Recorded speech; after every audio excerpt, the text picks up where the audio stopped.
Manly P. Hall wrote this, quote, "The Serpent Kings," and notice that Mr. Hall capitalized the two words as one would do for a deity or for royalty when he wrote this, "reigned over the earth." The Serpent Kings reigned over the earth. It was these Serpent Kings who founded the mystery schools which later appeared as the Egyptian and Brahmin mysteries. The serpent was their symbol. They were the true sons of light, and from them have descended a long line of adepts and initiates duly tried and proven according to the law, unquote. And the proper term is not Freemason, it's Freemason. It comes from the French, from the Knights Templar, and it literally means the sons of light. Another writer, Wilfred Gregson, informed his readers why Mr. Hall capitalized the two words Serpent Kings when he wrote, quote, "One symbol of great prominence throughout all ancient civilizations is the snake, or serpent, where it has symbolized divine wisdom," unquote. So Mr. Hall had reason to capitalize the words because he had discovered that the serpent represented divinity. Notice also, folks, that Mr. Gregson, even though he chose not to capitalize the word serpent, confirmed that Mr. Hall's use of the capital letter was correct when he stated that there was a connection between divine wisdom and the serpent. Mr. Hall, a 33rd degree Mason, made the same connection in these comments.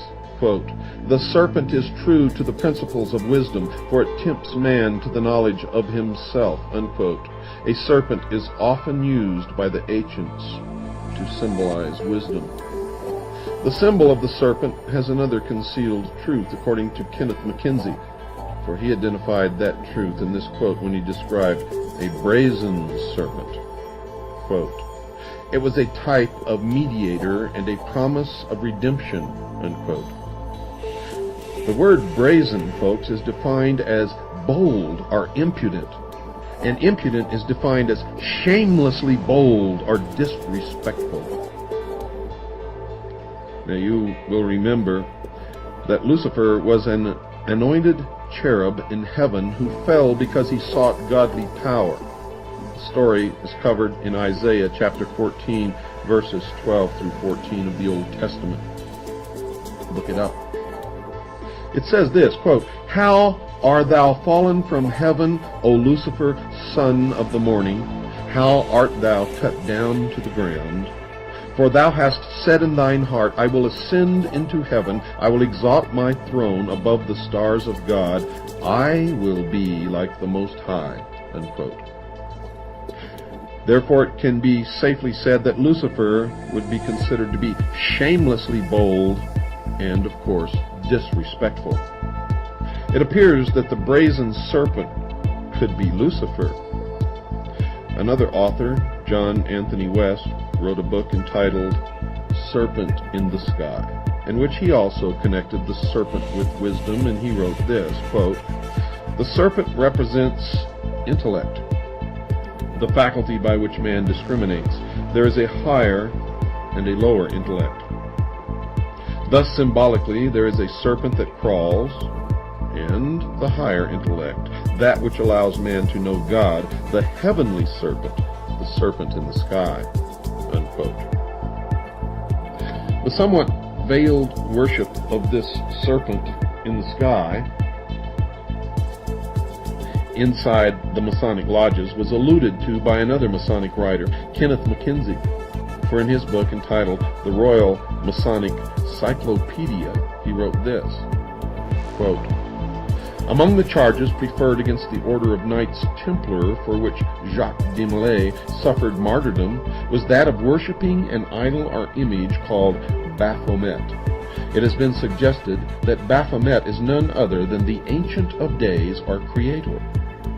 More cannot be said here without improperly revealing what we, meaning the Masons, are bound to heal, conceal, and never reveal," unquote.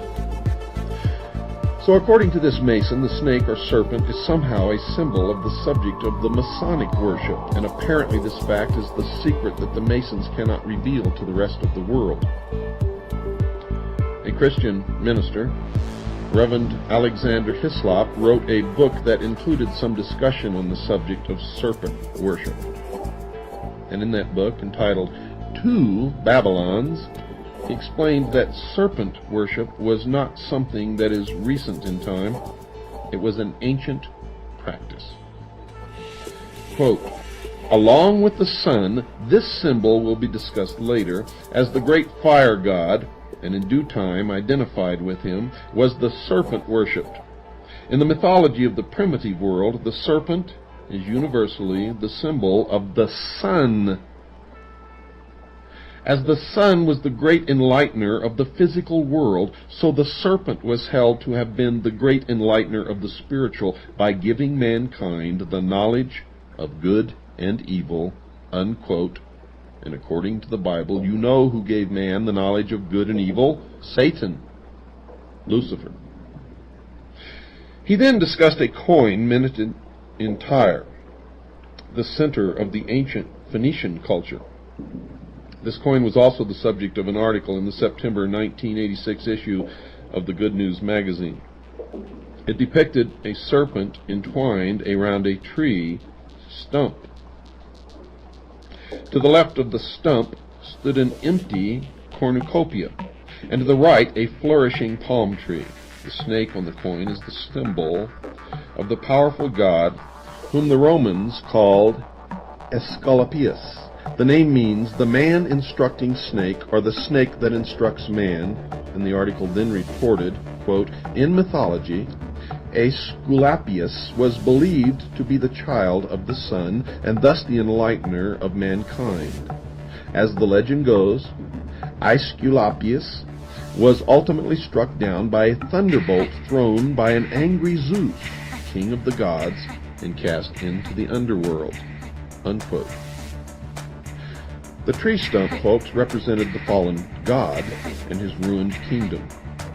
In the mythologies of many ancient civilizations, the image of a fallen tree was used to symbolize the cutting off of a great god or hero, someone cut off in the midst of their power. You see, the snake on the coin was shown twisting itself around the dead stump, exerting its power in an attempt to restore his fallen kingdom. The cornucopia is an ancient symbol of plenty, but it was empty on the coin. This has been interpreted as meaning that the abundance had been cut off because the great God has been cut off. However, folks, the implication is that the horn of plenty will return when the fallen God is restored to his rightful position. The palm tree shown in the coin is a well-known symbol of victory, so it appears that the coin was minted to depict the anticipated return of the fallen snake god to the world. And the Bible talks about a fallen serpent in the book of Revelation, chapter 12, verse 9. However, in this case, folks, the snake is connected to another symbol of the serpent, a great dragon. Quote, and the great dragon was cast out, that old serpent called the devil and Satan, unquote. Is the serpent worshipped in the ancient mysteries and a symbol in the Masonic ceremonies, a symbol of Satan, the devil? As has already been discussed, there is indeed evidence, folks, that this is the case. And once you have confronted the evidence and studied as much as I have studied, you will know that they are one and the same. Another symbol that needs to be analyzed is the star. On the page opposite page 124 in Mackey's Encyclopedia is a drawing illustrating the symbols of Freemasonry. Included in the 20 or so Masonic symbols is a drawing of a shooting star. Now, it can be fairly claimed that a blazing or shooting star would be one that was on the move inside the universe. One of the directions it could move would be, of course, towards the Earth. If it was moving towards the Earth, it could be called a falling star. but we know that most falling stars are actually meteors and not stars at all. Lucifer, however, is a fallen angel according to Isaiah, an Old Testament prophet who wrote this in Isaiah chapter 14, verse 12. Quote, "How art thou fallen from heaven, O Lucifer?" Unquote. Now, folks, notice that Isaiah also said that Lucifer fell from heaven, and other parts of the Bible report that he fell to the earth. So it is conceivable that the symbol of the falling or blazing star could be a symbol of Lucifer. A variety of authors have used their writings to discuss the star as a symbol. Professor Adam Weishaupt, the founder of the Bavarian Illuminati, was one who explained what he considered the star to be a symbol of. Listen closely. Quote, "The flaming star is the torch of reason," unquote. Mr. Mackey wrote that the star, quote, "was a symbol of God," unquote. He then connected the blazing star to another symbol when he wrote, quote, "The blazing star refers us to the sun," unquote. And then he connected it with the secret initiation ceremonies inside the Masonic Lodge. Quote, "In the fourth degree of the same rite, the Scottish rite of Freemasonry, the blazing star is again said to be a symbol of the light of divine providence pointing out the way of truth," unquote. And Mr. Hutchins, the Masonic writer who has authored the recent book on Masonry, further interpreted the symbol of the star thusly, quote, "The star as a type of the myriad suns that light other countless systems of worlds is an emblem of that Masonic light in search of which every Mason travels, the correct knowledge of the deity and of his laws that control the universe," unquote. Now, closely allied with the symbol of the star is the symbol of the sun. Albert Pike identified it with the worship of the past in this collection of quotes from his writings. And pay close attention. Quote, "The worship of the sun became the basis of all the religions of antiquity," unquote. Quote, "Thousands of years ago, men worshipped the sun. Originally, they looked beyond the orb to the invisible God. They personified him as Brahma, Amun, Osiris, Baal, Adonis, Malkarth, Mithras, and Apollo. Krishna is the Hindu sun god," unquote. Quote, "The Gauls worshipped the sun under the name of Belin or Belinus," unquote. Quote, "The sun is the ancient symbol of the life-giving and generative power of the deity. The sun was his manifestation and visible image," unquote. Quote, "The sun is the hieroglyphical sign of truth because it is the source of light," unquote. So Mr. Pike identified the sun as a symbol of a deity that should be worshipped. He chose to capitalize the first letter in the word, the S, as one would in recognizing the name of a deity.